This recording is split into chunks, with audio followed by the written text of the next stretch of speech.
Roger Williams University is hosting a crisis management seminar on May 3rd at their Providence campus. Crises, whether a natural disaster, cyber attack, or financial instability, can have severe repercussions if not handled properly. This is where crisis management plays a pivotal role. Join Roger Williams MBA students and expert speakers to learn how to prepare for the unexpected. The program is totally free and open to the public. You can register online at rwu.edu/events/crisis-management-symposium.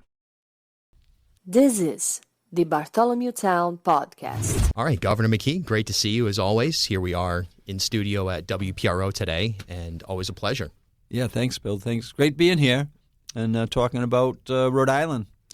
Yeah, we had some interesting discussions offline about the arts and the role that the arts can play as a magnet in both just culture, but of course also on an economic level. And it kind of ties into the theme of today's discussion, which is, broadly speaking, an education plan that you rolled out in a pretty lengthy speech that you gave in Newport last week. I guess for anyone who's not familiar with that speech or hasn't paid attention in any way, shape, or form to this program, I guess summarize it, if you would, for the listeners. I was very intentional about that address about education and laid out the argument about what we're going to be doing. So, in principle, it says we're coming out of COVID. There's a recovery time, 3 to 5 years. Thinking that our schools are going to actually make that up under the current schedule they have is not practical and it's not very realistic. So I have laid out from the election night that we're going to meet or exceed Massachusetts levels on our education outcomes by the end of the decade, by the end of 2030. And the way that we're going to, a piece of it that we're going to support that effort is going to kind of transition from a thought process of a 180-day learning experience, which is primarily inside the school day, to a full 365-day learning experience. And the way that I outlined in the speech, the way that we're going to measure, what we're going to measure so that we know that what we're working on is actually getting the results that we want, which is that reaching Massachusetts level by the end of the decade, is that we set up 3 measurements, very measurable. Our reading and math outcomes on our RICAS scores, our attendance rates, are we improving our attendance rates, and increasing the amount of young people that apply for the FAFSA, which is your federal student loan program that allows you to have education after the high school time frame, whether it's in associate degrees or different types of certificate degrees or 2-year degrees, right, or 4-year degrees. So we can measure all of those. So what we're going to do is we're going to empower is going to empower mayors. As a former mayor, I know what I did in Cumberland. I know how I made that a household priority. I think virtually every single day. I think we're seeing the results of that piece helping what happens inside of our schools, inside of school day, and you need leadership inside of the schools. We don't deny that. But we also know that as you activate messaging through the mayor's office, it changes culture. And I did speak to one town administrator, actually a town manager, who really understood that. He's in one of the so-called better performing school districts. But when we talked about it, he said, I'm in. It's a culture change, right? So you're going to take the goal, right? Put out the risk of saying we will meet this level by 2030, just like JFK did we will land on the moon and bring back an astronaut safely back to the United States by the end of the 1960s. We've laid it out, so it's very measurable. It's going to be. We'll be held accountable of whether that what we're doing is work, but we're going to have able to measure every school in the state, every district and every school in the state, Bill, and we're going to be able to meet quarterly with teams like, that's why I picked Newport, with Mayor's Eye, an outstanding leader, council members who have been served as mayor of Newport on board, superintendent is fully on board. I was looking at some of their social media posts really supporting the Learn 365 RI. You've got a Boys and Girls Club as a nonprofit that wants in, that's willing to be measured every year on the outcomes. You got Bank Newport is willing to be a lead business partner. Salve Regina is already committed. CCRI has been committed. And, of course, we're going to be reaching out to the students and families and parents. So that's kind of the the 20-minute speech in about 5 minutes, but right. 3 or 4 minutes. But I think it opens up a good dialogue with us to kind of fully lay out why I believe so strongly that bringing municipal leaders into this mix is going to add to what we're currently doing.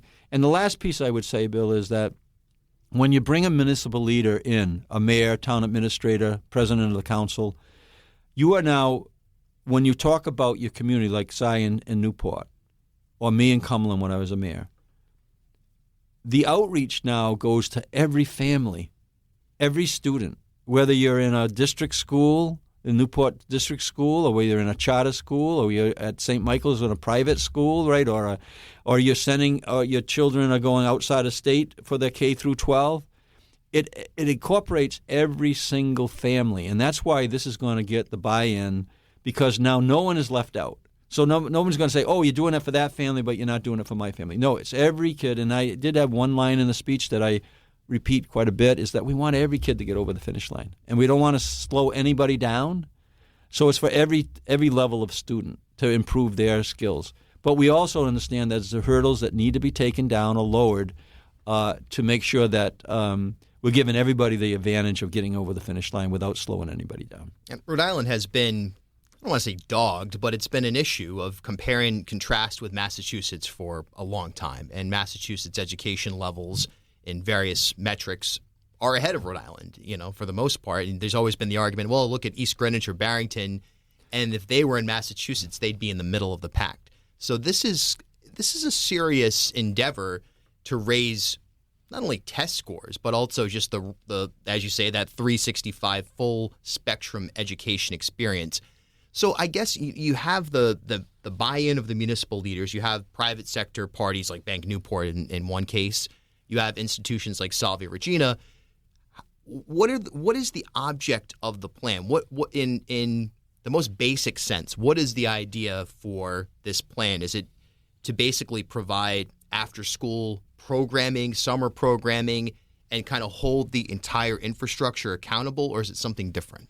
So I'm very intentional saying it's out of school, not after school. So it's out of school. So traditionally we do after school, which means it's normally after the school day ends. This is meant to be out of school strategies of learning, and in some cases you already have examples that are working. For instance, I went to Pontiac High School a few weeks back on a Sunday morning, about 8 o'clock in the morning, 9 o'clock in the morning. Our staff was kind of saying, "Dan, you kind of put in a long week. Why are you going there?" I got to be with the families. I want to see what they're doing there. I walked into and the gym was filled at early in the morning on a Sunday morning on a robotics program. It was a New England competition, but we had four of our towns, cities that we're in, including Newport, had a team there. And these kids were there in a Sunday, preparing hours and hours on computers to run these robots in a competition on the gym floor. And they were picking up pillows, and they were picking up cones, and there was 6 teams competing at the same time, but 3 of the teams were kind of like a team of their own that were kind of helping each other out, but hundreds of kids. And then the students that were there from Rhode Island, they brought me into the other gym where it was like the Indy pit stop. So they were actually reviewing what was happening during the competition. They were bringing the robot, the robotic into the pit stop, and they were actually tinkering and trying to make it better for the next session. How many hours did these young people spend preparing for that? And right. So reading and math were all in there. So when you have an example like that, if Newport, which I believe they will, when they partner in with these things that are already happening, the difference is going to be the accountability. in that robotic program, if the mayor chooses to kind of incorporate some of the funding that we announced in the speech, the $4 million that's going to be distributed for programs to any municipality that signs the compact. When they bring the Boys and Girls Club in, Joe Pratt knows that he's going to be meeting quarterly with the team in Newport, with our office, with Rhode, with the higher ed board, which Shannon Gilkey's playing a major role in this, and with Always Learning, which is the nonprofit that's set up to say, okay, what did we do in the last quarter? What are we going to do in this quarter? How many hours did we put in? How many? And then everybody is going to be held, accountable is a real strong word, but everybody's going to have a piece of that. So they're going to have a piece of the success, right? When they meet, they're going to say, we bought in to that goal of reaching or exceeding Massachusetts levels on our reading and math scores by the end of the decade. So it's basically funding is going to be diverted to some of these programs, out-of-school programs, with the intention of, one, having some kind of formal or informal check-in on the learning that's taking place, and with the hope or the goal or the anticipation that with that accountability and with just sort of adding to the existing out-of-school programs, no matter how formal they are, like that robotics program, or perhaps less formal things that I'm trying to think of an example right now, painting or whatever it is, small business, people who are in gaming, whatever the case may be, that in turn becomes a formal part of their preparation for what ultimately will be outcomes on test scores. Is that a fair summary? Yes, and so when you're partnering in, again, I'll go to Newport as being the model, Bill, right? So the funding that we put through on the state side or the federal side will get allocated based on a population percentage and also some sort of income, variable, right? So, but those dollars are going to get directed to the municipal leaders. And then those municipal leaders are going to pick their partners in their community. And those partners are basically going to become part of the compact. And then regularly, like you said, we will be meeting and saying, geez, you're on track. We can take every district in the state, which we already have, and we know through Rhode what growth they would need, anticipated growth on each testing cycle to reach that goal, right, by the end of the decade, and which we will reach. But we also can get it down to every school in the state. And we can go every school saying, this is where you are now, this is where you need to be. Collectively, when you add in all the 350 some odd public schools in the state, this is where you need to be as a community for us to collectively reach that goal. Really interesting. Do you think that I'll rephrase it. How long do you think it's going to take, and it's impossible to know, but to identify which programs that already exist, like that robotics program and the other dozen or 24, whatever it is, how do you identify what qualifies as a program? Do they have to be under the umbrella of a particular organization? Do they need any kind of established LLC? Or I'll use myself as an example. I was in a band in high school. We met every two or three times, 4 times every week. There was an economics lesson there every time. There was a reading, writing lesson every time. Writing music, writing press releases. There's a lot of math involved, figuring out what can we afford for equipment. How can we make money off of this? When you put out a CD, you're figuring all that out. I learned a lot from there. Probably more math came from my time in a band than it did from actual math class. But how would that qualify under that umbrella accountability, so to speak, given that something like a band or a pickup project of some sort doesn't have an umbrella organization above it? So first of all, we want all that to continue, right? Yep. The piece, which is a piece of the whole puzzle, will be our focus on municipal leaders to identify the activities in their community, or add through the guidance that we provide additional possibilities, right? And it'll be uniquely to each community. So they'll identify the ones that are willing to get under this umbrella of really being measured on the ultimate goal here, let's reach Massachusetts levels by the end of the decade. And so things that aren't identified for some reason, those groups can go to their municipal leader and say, I think we fit, and I like the idea of signing on to that goal, and I would like to be part of that success, and I understand that I'm going to be measured based on my contribution, and then the municipal leader can kind of say, yeah, okay, if you're willing to come on board, then come on board, right?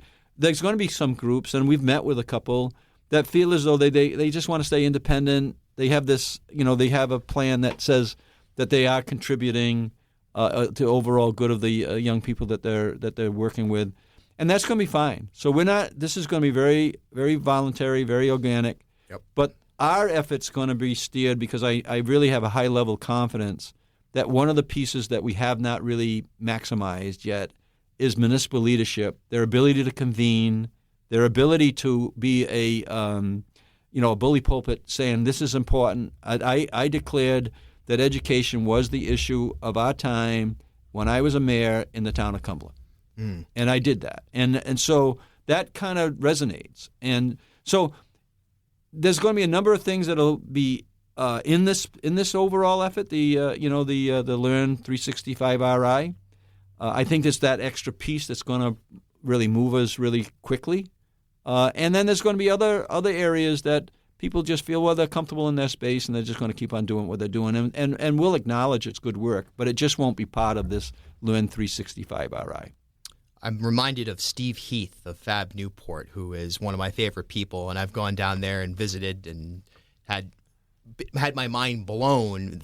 Anyone who doesn't know, look up Fab Lab, and Fab X is actually the statewide organization. He has everything from – he has a whole golf program where kids are making golf clubs. They're learning about golf maintenance, and you think about what an industry to just get involved in. And this is for kids from all backgrounds. It's a very diverse set of kids. They're kind of that out-of-school model. Are they grouping in with you, or are they one of those groups that they kind of have their own lane and they're going to be a sort of parallel track? The mayor understands that there's multiple resources that are currently into place. He intends to connect with them as long as they're willing to buy into the compact, the strategy, which will be an annual meeting with mayor-led or municipal-led meeting about education in their community, which very rarely happens. I did that every year as a mayor, and I think my last 8 years as a mayor. And so I think what's going to happen is that these groups, like you just said, or they have a bicycle program down there. It's off Broadway, right? Yep. Like Newport. Yeah, it's great. And my nephew actually worked in that system. I think he's in Fall River working a similar model right now. But all those things are going to work.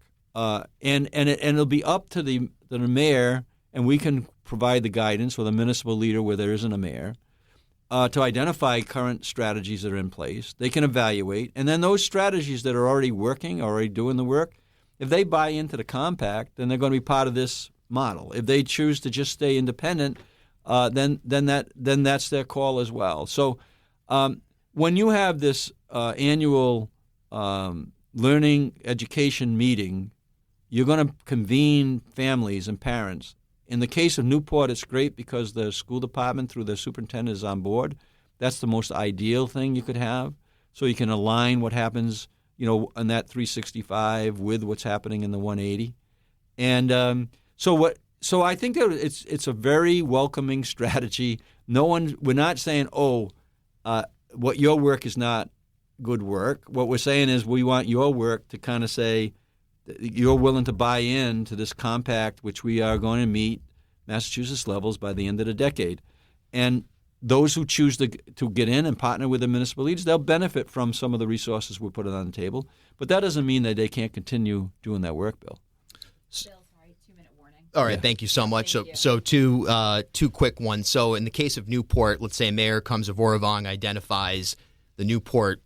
Very good pronouncing his last name, by the way. I haven't got that down, and I've known Zai for almost 20 years now. I appreciate that. There it is right there. I don't know how many people can correctly pronounce his name, but I try to throw it in there when I can because I've practiced it, no doubt about it. he identifies, let's say, the Aquidneck Growers Market. They have a program where kids grow gardens and then distribute fresh food to areas that don't have access to it on the island. He identifies that group as something that could be an effective component of Learn 365. They sign the compact. Do they get funding? The funding will go through the municipal leader on application. Those funds will be distributed to any community that currently, as funds become available, whoever's in on the compacts, right? And then the municipal leadership will kind of identify areas that he thinks that those, he can invest in currently programming, right? Like the robotics program in Newport. That might be a way to kind of fund into that. Yep. As long as that robotics program buys into the overall objective of meeting, those levels by the end of the decade. And so they could, or they certainly could qualify. But the piece that we're going to bring to the table is that we're going to provide guidance to the municipal leaders out of my office. Right, I've assigned a couple people that are, really focused on this issue that have education background, along with Rhode, Rhode has agreed to work with municipal leaders and help guide them in terms of how to spend those dollars and identify things that actually will make a difference, right? Also, Shannon Gilkey at Higher Ed. Right. We didn't even talk about the role that Higher Ed is going to play in this. They're going to play a significant role in this, right? That they're going to be working with, kids that are ready to go to college in 2 or 3 years and creating real strategies where they can gain credits and, college credits coming out of high school. Our Higher Ed is going to play a significant role in this, and that's why when we brought in August last year, we had our first meeting. It was very organic. It was just like, what do you want to do?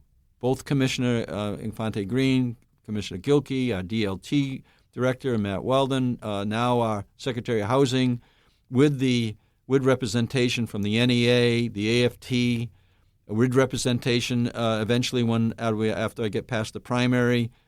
We had another meeting, brought in more of the Higher Ed influence. All our college presidents are there, the state schools, and representation for the college presidents from the private schools through their executive director. CTE boards at the meeting, school committee organizations at the meeting state, as well as the superintendent associations there. And then we layered in after the general election. We layered in the nonprofits that we have identified that could be very helpful to give them an idea what's going on.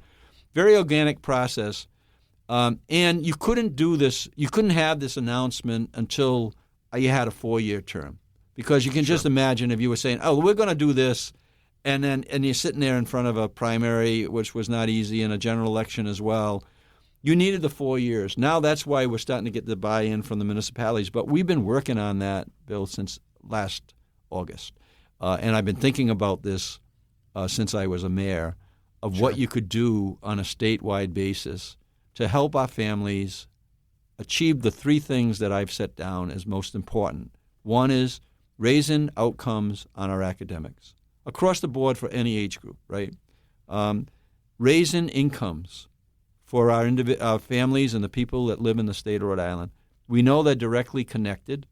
We know that if we meet Massachusetts levels, which we will by the end of the decade, it's worth about $2 billion of earning power to the families in the state of Rhode Island. That's not a small number.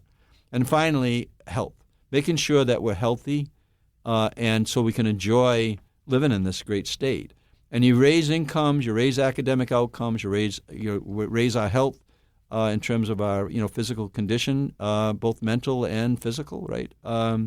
That's a good formula for success.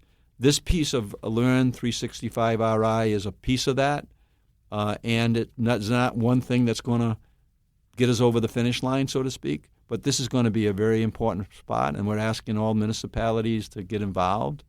And we're asking your audience to really take a look at what we're doing, because they're going to play a major role in this culture change that's going to happen in Rhode Island, that education is really a priority in every household in the state every day. And you answered my question about Rhode's role in all of this, so thank you very much. Governor McKee, brought to you today by the University of Rhode Island Online.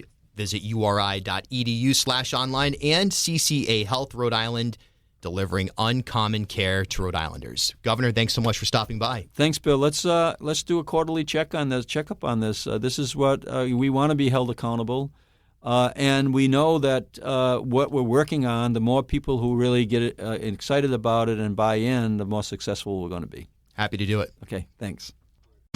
At HealthSource RI for Employers, we provide access to health insurance to more than 1,100 local businesses and nonprofits, and 96% of them renew through us every year.